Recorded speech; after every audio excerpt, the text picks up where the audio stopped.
வணக்கம் நண்பர்களே. நாகம்மை பெரியாருடைய முதல் மனைவி. அந்த நாகம்மையார் தன் கணவர் ஈவே ராமசாமி, இந்த இடத்துல நான் ஐயான்னு சொல்ல மாட்டேன், ஈவே ராமசாமி பௌர்ணமி நேரம் நிலவு நேரத்தில் காவிரி ஆற்றங்கரையில் தன் கூட்டாளிகளோடு சக கூட்டாளிகள், எதற்கு கூட்டாளிகள் என்று தெரிந்து கொள்ளுங்கள், விலை மோதல்களுடன் உல்லாசமாக இருப்பார்கள் விடிய விடிய. அப்போ வீட்டிலேருந்து சாப்பாடு பண்ணி ஈவேராவுடைய தாய் தந்தருக்கு தெரியாமல் இவங்க அனுப்பிச்சி விட்றாங்க. ஸோ விலை மாதுகளுடன் உல்லாசமாக இருக்கும் ஒரு உல்லாசிக்கு வாழ்க்கை துணை சாப்பாடு பண்ணி அனுப்பிச்சி விடணுமா? இதை அவர் வழக்கமாக கொண்டிருக்கிறார் என்பது அவரே சொல்லியிருக்கிறார்.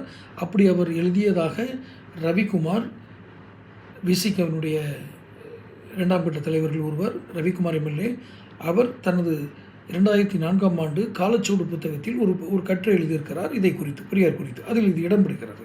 என்றால் ஊர் சுற்றும் ஒரு ஊதாரி விலை மாதுகளுடன் காலத்தை கழிக்கும் ஒரு போக்கிரிக்கு உதவி செய்வது, மனைவியுடன் ஆதரவோடு இருந்த அந்த போக்கிரிக்கு பெரியார் என்று பெயரா?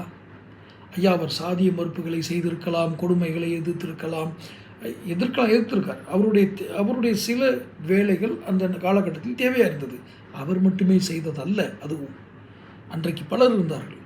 இவர் கோமாளித்தனமாக ஊதாரித்தனமாக பேசுவதையெல்லாம் சித்தாந்தங்கள் என்று எடுத்துக்கொண்டு எப்படி நாம் ஏற்றுக்கொள்ள முடியும்? சித்தாந்தம் என்றால் என்ன, தத்துவம் என்றால் என்ன என்று இந்த படித்த முட்டாள்களுக்கு தெரியுமா?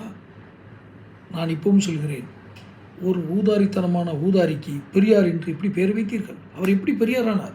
அவருடைய மற்ற கொள்கைகளெல்லாம் போற்றத்தக்கதாக இருக்கட்டும். இத்தனை சிறுமைத்தனமாக பெண்ணியத்தை பற்றி பேசிவிட்டு விலை மாதுகளுடன் இருப்பதையே தான் வெளிப்படையாக சொல்லிட்டாரு அப்படிங்கிறதுக்காக அவரை ஏற்றுக்கிறதா? வெளிப்படையாக சொன்னால் சொல்லிட்டு போகிறார். அது அவரை பற்றி, ஐயா, அவர் விபச்சாரிகளோடு இருப்பது, அந்த அம்மா அப்பா சமையல் பண்ணி கொடுப்பது, அது அவருடைய தனிப்பட்ட வாழ்க்கை.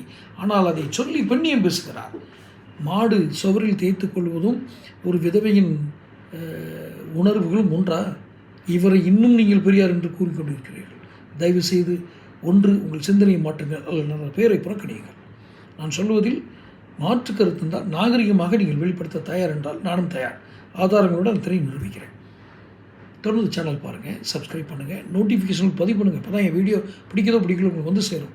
பிடிச்சிருந்தால் லைக் பண்ணுங்கள், பிடிக்காட்டியும் லைக் பண்ணுங்கள், ஷேர் பண்ணுங்கள், மற்றவங்க தெரிஞ்சுக்கிட்டோம். கருத்து வேறுபாடுகள் என்ன இருந்தாலும் எனக்கு வந்து சேரட்டும். நன்றி.